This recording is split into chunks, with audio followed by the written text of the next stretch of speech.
Simple interest के बारे में। सिंपल इंटरेस्ट यहाँ पर अलग चीज़ है और कंपाउंड इंटरेस्ट आपकी अलग चीज़ है। दोनों को आप मिक्स नहीं करेंगे, दोनों अलग अलग पॉइंट है, दोनों को अलग अलग तरीके से हमें समझना है। सिंपल इंटरेस्ट का मतलब मेरे भाई क्या हो जाएगा, साधारण ब्याज हो जाएगा यहाँ पे, ठीक है।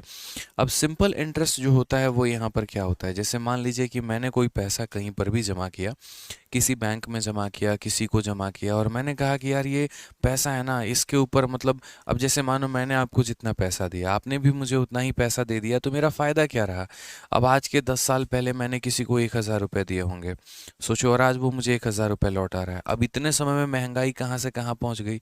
10 साल पहले गैस जो था वो 100 रुपये 200 रुपये में आ जाता था, इस समय सिलेंडर 2,000 का हो रखा है। तो मेरे भाई क्या फ़ायदा, उस समय मैं बड़े आराम से उस 1,000 रुपये में 10 सिलेंडर ले सकता था, और इस समय जब वो मुझे व्यक्ति 1,000 रुपये लौटाएगा तो मैं एक सिलेंडर लेने के काबिल भी नहीं रहूँगा।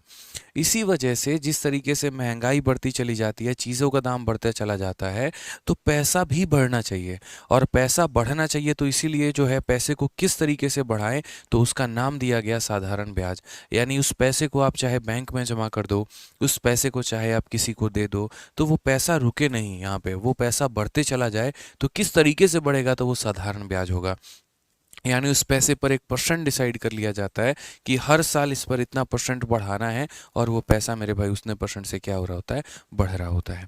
ठीक है, तो दो अलग अलग तरह की ब्याज होती है, साधारण अलग होता है, कंपाउंड अलग होता है। साधारण में पैसा का मान सेम रहता है, उसका ब्याज ऐसे समझ लीजिए कि एक अलग तरीके से जो है वो कैलकुलेट हो रहा होता है, और अलग तरीके से मेरे भाई साइड में कहीं रखा होता है। ऐसे समझ लो एक घड़ा है, इसका जो ब्याज बना उसको साइड में रख दिया, फिर बना जो साइड में रख दिया, फिर बना जो साइड में रख दिया, तो पैसा अलग बढ़ता चला जाएगा, ब्याज अलग बढ़ता चला जाएगा। इसको बोलते हैं सिंपल इंटरेस्ट। यानी जो आम बोलचाल की भाषा में जो हम लोगों को 2%, 3%, 4% पर जो पैसे ब्याज पे लेते हैं या जो हम देते हैं, वो सिंपल इंटरेस्ट होता है। ठीक है, मान लीजिए मैं किसी से 1,00,000 रुपये उधारी लेके आया 5% के रेट पे, तो मेरे भाई एक साल में या एक महीने में मुझे उसका 5% देना होगा। यानी 1,00,000 का 5%, 5,000 रुपये हुआ, तो मुझे उसको 5,000 रुपये ब्याज देने होंगे। अगर मैंने 5 महीनों तक ब्याज नहीं दिया, तो मेरे 1,00,000 रुपये जो मूर है वो अलग होगा, और 5 महीने का 25,000 रुपये ब्याज जो होगा वो अलग होगा। और 5 महीने के बाद मुझे सामने वाले व्यक्ति को 1,00,000 रुपये जो लिए थे वो देने होंगे, और 25,000 जो ब्याज लिया है वो देना होगा।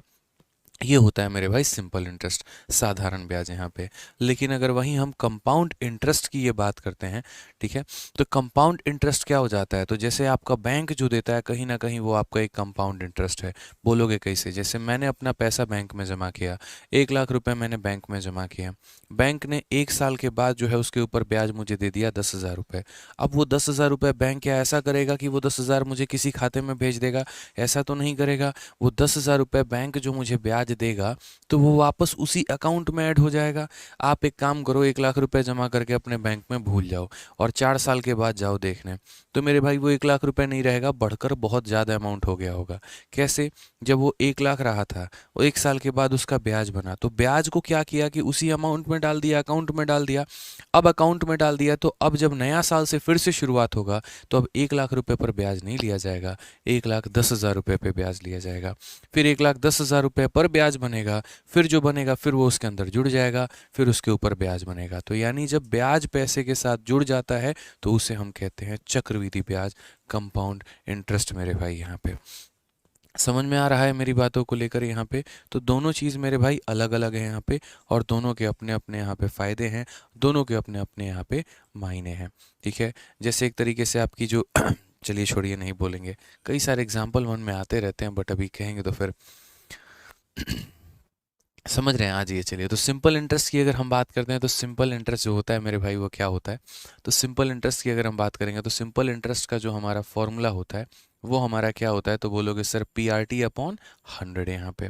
तो ऐसा ही क्या हो गया हमारा सिंपल इंटरेस्ट, यानी साधारण ब्याज। ठीक है, P जो हो गया वो हमारा क्या हो गया, देखो हर टर्म का मैं यहाँ पर मतलब लिख देता हूँ। SI का मतलब हो गया मेरे भाई यहाँ पर सिंपल इंटरेस्ट, यानी क्या हो गया, साधारण ब्याज हो गया मेरे भाई। ठीक है, उसके बाद यहाँ पर P जो हो गया मेरे भाई वो क्या हो गया, तो P जो हो गया वो हमारा हो गया प्रिंसिपल। प्रिंसिपल का मतलब वो मूलधन, जो पैसा हमने क्या लिया, तो जो पैसा मेरे भाई हमने यहाँ पर सामने वाले से ब्याज पर लिया है। ठीक है, समझ में आ रहा है बात यहाँ पे। R का मतलब यहाँ क्या हो गया, तो R का मतलब हो गया रेट। रेट यानी दर, कि जिस रेट पर हमने सामने वाले से पैसा लिया। टी का मतलब क्या हो जाता है, तो टाइम हो जाता है, यानी यहाँ पर समय, कि जितने समय के लिए हमने यहाँ सामने वाले से पैसा लिया है। क्लियर है ये बात? यहाँ पे कोई दिक्कत की बात है, यहाँ पे कोई परेशानी की बात है? अब इसी फॉर्मूले के ऊपर पूरा का पूरा साधारण ब्याज का सारा गणित जो है वो टिका हुआ है। फॉर्मूला हमारा एक ही है और पूरा गणित इसी के आसपास जो है वो घूम रहा होता है और हमें सवालों को सॉल्व करना होता है। सारा खेल यहाँ पर ये रेट का होता है। ये जो रेट है ना, ये बड़ी प्यारी चीज़ होती है। रेट मेरे भाई दो प्रकार के होते हैं, समझना मेरी बात को। एक जो रेट होता है वो हमारा प्रतिशत में ऐसे इस प्रकार से होता है, 1%, 2%, यहाँ पर इस तरीके से। और दूसरा जो होता है वो हमारा फ्रैक्शन में होता है, 11 सही 1/9, 12 सही 1/2, 16 सही 2/3, इस तरीके से मेरे भाई करके यहाँ पे। ठीक है, इस वाले को हम फ्रैक्शन है तो फ्रैक्शन मेथड से सॉल्व करेंगे, और ये हमारा इंटीजर है तो हम इसे किससे सॉल्व करेंगे, तो अपने फॉर्मूले से सॉल्व करेंगे। ठीक है, तो बोला गया यहाँ पर कि देखिए, how much simple interest will 6000 earn in 21 month at 8% per annum. 8% वार्षिक दर से 21 माह में 6000 पर कितना साधारण ब्याज अर्जित होगा? जल्दी जल्दी अच्छे से इसका आंसर बता दीजिए, बताइए। सर डेली क्लास होती है? जी जनाब, डेली क्लास होती है सर। ठीक है, जल्दी से बताइए भाई आंसर कितना होगा। देखते हैं यहाँ पर फीस कितना है। कोई फीस नहीं है, यूट्यूब पर पढ़ने का कोई फीस नहीं होता है। ठीक है, कहीं पर इसका कोई भी चार्ज नहीं लगता है। आप आराम से मुफ्त में यहाँ शिक्षा हासिल कर सकते हैं। इसके लिए कुछ भी आपको देने की आवश्यकता नहीं है। ठीक है, बहुत शानदार। बच्चों का आंसर आ रहा है सर। कोई कह रहा है ऑप्शन नंबर सी, कोई कह रहा है मेरे भाई ऑप्शन नंबर डी। यहाँ पे अब देखा जाए किसका तुक्का सही है, किसका तुक्का गलत है, और किसने मन से उत्तर दिया और सही उत्तर दिया, किसने गलत उत्तर दिया है। और जिन्होंने अब तक वीडियो को शेयर नहीं किया है तो जनाब वीडियो को शेयर कर दीजिए। ठीक है, आइए चलिए, तो यहाँ पर क्वेश्चन में क्या कहा गया है, साधारण ब्याज बताने को। आप देखो मेरे भाई, साधारण ब्याज का जो हमारा फॉर्मूला होता है वो हमारा क्या होता है, तो बोलोगे sir P R T upon कितना होता है, तो पी आर टी अपॉन 100 होता है। अगर हमें साधारण ब्याज निकालना है तो साधारण ब्याज निकालने के लिए यहाँ पर जो है प्रिंसिपल की वैल्यू कितनी है, तो प्रिंसिपल की वैल्यू 6000 है। रेट हमारा कितना है, तो रेट का हमारा जो है वो 8% है। समय की बात हम करते हैं तो समय हमारा कितना है, तो 21 महीना है। 21 महीना मतलब यहाँ पर 21 हो जाएगा। और महीने को साल में कन्वर्ट करने का तरीका क्या होता है भाई, महीने को साल में कन्वर्ट करने का तरीका क्या होता है, तो हम इसे 12 से भाग करते हैं। किससे भाग करते हैं, तो 12 से भाग करते हैं। ठीक है, और यहाँ कितना हो जाएगा, तो यहाँ पर हमारा 100 हो जाएगा। ठीक, क्लियर है ये बात? यहाँ पे हमारा 2 0 से 2 0 खत्म। अगर हम काटेंगे तो 4 से हमारा 2 बार में, और 4 से हमारा 3 बार में, और 3 से हम काटेंगे मेरे भाई कितनी बार में, तो 7 बार में। तो आप अगर देखोगे तो बोलोगे 7 इंटू 6 42, और 42 इंटू 2 हमारा 84, यानी 840 रुपये का सर क्या होगा, तो ब्याज अर्जित होगा। इतना रुपये हम लोग कमा लेंगे। कितना कमा लेंगे, तो 840 रुपये हम लोग कमा लेंगे। ठीक है, आ जाइए चलिए नेक्स्ट क्वेश्चन पे चलते हैं। अगला सवाल ये आपके सीजीएल के रीसेंट के प्री में पूछा गया सवाल है, और देखते हैं कितने बच्चे इसका आंसर कर पा रहे हैं। जल्दी से आंसर बताइए इसका। 27,000 रुपये पर 14 सही 2/3% प्रतिवर्ष की दर से 8 महीने का साधारण ब्याज ज्ञात करिए। बताइए क्या होगा। हम आपको भी अलग अलग टेक्निक्स बताएंगे कि कैसे आप ब्याज को निकाल सकते हैं। ठीक है, सारी बातें हम आपको बताएंगे, निश्चिंत रहें। पहले आप यहाँ पर इसका आंसर दें। इतने रुपए पर इतने की दर से 8 महीने का ब्याज, तो फॉर्मूला हमें लगाना है। फॉर्मूला हमारा क्या है, तो एस आई बराबर P R T upon 100। Formula क्या होगा, एस आई बराबर पी आर टी अपॉन 100। आप ऐसे भी कह सकते हो कि देखो, जो इनकम आता है वो टीआरपी से आता है। जो इनकम आता है वो मेरे भाई किससे आता है, टीआरपी से। अक्सर आपने देखा होगा जितने भी टीवी चैनल्स होते हैं, जिनका टीआरपी ज़्यादा होता है उनकी पैसे की कमाई ज़्यादा होती है। जैसे कपिल शर्मा शो का टीआरपी ज़्यादा है तो उनकी अर्निंग ज़्यादा है। तो इनकम जो होगा वो टीआरपी से होता है, तो याद रखेंगे, इससे आसानी थोड़ी सी रहती है यहाँ पे। आप देखिए तो प्रिंसिपल हमारा कितना है दोस्तों, प्रिंसिपल हमारा 27,000 रुपये है।